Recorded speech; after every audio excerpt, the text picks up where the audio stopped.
Bawal na daw ang premarital sex at saka live-in sa Indonesia. On December 6, pinas ng Indonesian government ang bagong batas nila making it illegal to be live-in partners and also to be having sex before marriage. I actually think this is insane what's happening now in this modern society that we have. And it's quite sad and I feel bad for all my Indonesian friends. And not just that, yung mga foreigners na nakatira doon. Although it states that this law applies to all, sinasabi ng mga Indonesian officials na wag daw mag-alala ang mga foreigners at sa mga tourists dahil hindi daw sila apektado nito. But that's not written in law. That's just their verbal assurance. Ang caveat ng law na to ay ang pwede lang magsumbong sa couple na nagli-live-in o kaya having premarital sex ay dapat immediate family member. So that means parents, their children, or kaya mga siblings lang ang pwede mag-report. So technically, if you look at it or legally, kung hindi immediate family member ang magsumbong sa'yo, hindi ka pwedeng huliin ng gobyernong to or ng mga polis. For me, this is also insane that it's happening, And this law will take into effect in the year 2025. So people have a chance to either start getting married or stop living in or breaking up or getting out of Indonesia. Ngayon, for the foreigners that are currently in Indonesia, inassure nung government officials that they're not going to be affected by this daw. I don't know about that. They have to put that into law that it's only for the locals. Otherwise, maraming mga foreigners are going to be worried and might leave Indonesia and the tourism might die because of this new law. So what are my thoughts on this? I think actually, that it is unfortunate when you see governments trying to meddle with people's lives in this manner. These are your personal businesses, these are your personal affairs that the government shouldn't really care about or shouldn't even waste their time on. So, and they're claiming it's for the sake of morality. For me, there is a bigger moral crime happening all over the world, and Indonesia is one of them. It's corruption and it's theft. It's stealing the people's money. That's even a worse crime than people cohabitating or living in or couples having sex before marriage. So I think they should be worried about that and fixing that first. There's so many problems that this world has and their country has and all other countries have to be worried about people having premarital sex or cohabitating. So this law doesn't make sense to me. But I think there's something a little bit deeper that we have to look into. Hindi lang ito ang batas about premarital sex and cohabitating. Itong batas na to ay may sinama pang isa pang provision. Nakakatawa nga na pinagsama nila itong dalawang to sa isang batas na ginawa nila. Yung isa pang nilagay nila doon ay bawal ng insultuhin ng presidente at ang gobyerno.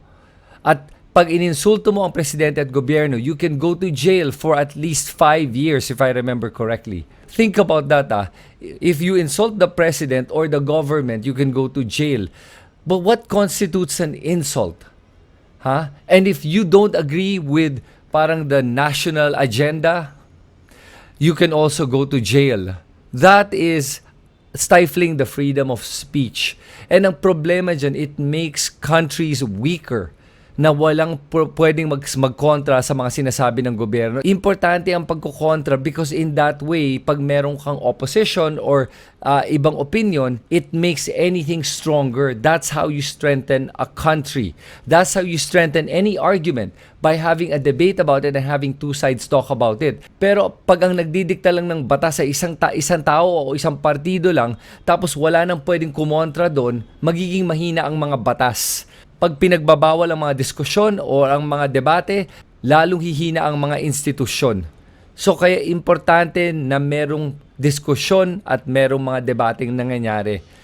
Alam mo, iniisip ko lang paano kaya kung nagsabi lang ako na tingin ko lang hindi tama yung ginagawa nila at parang hindi nila pinag-isipan. Biglang sasabihin lang sa akin ng gobyerno nila na sinasabi mo ba na bobo kami? Ininsulto mo lang kami? Ibig sabihin nun, makukulong na ako.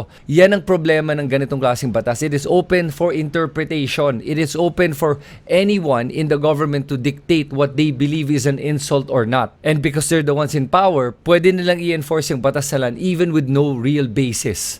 Alam mo, umaasa pa rin ako na magkaroon ng sense yung gobyerno ng Indonesia para sa kanilang mga mamamayan. Yung mga ganitong batas, hindi talaga to nakakatulong eh. At ang nakakapagduda lang dito sa ginawa ng batas ay yung pinaghalo nila yung pag-iinsulto ng gobyerno at yung presidente at yung premarital sex at cohabitating sa isang batas. That doesn't make sense. Parang they're trying to create one law na isasabay with another law so that people will focus on the one and not the other. But in reality, you have to focus on both. The fact that they're banning premarital sex and making it illegal, and also the fact that they're making it illegal to insult or even criticize the government and the president. Thank God hindi ako nakatira sa Indonesia, pero pinagdadasal ko pa rin yung mga kakilala ko sa Indonesia, and I hope that they're gonna be able to convince their leaders there to change their mind and be more sensible about these things. Sana naman this doesn't set a precedent for all other countries to try to implement such ridiculous laws like this. Anyway, what do you think? Do you agree with Indonesia making it illegal to live in and to have premarital sex, and also to make it illegal to insult or even criticize the government? Your comments below are appreciated, guys. This is Kristan. I'll see you in my next video.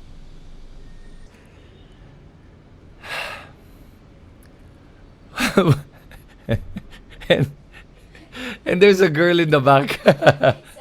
It's okay.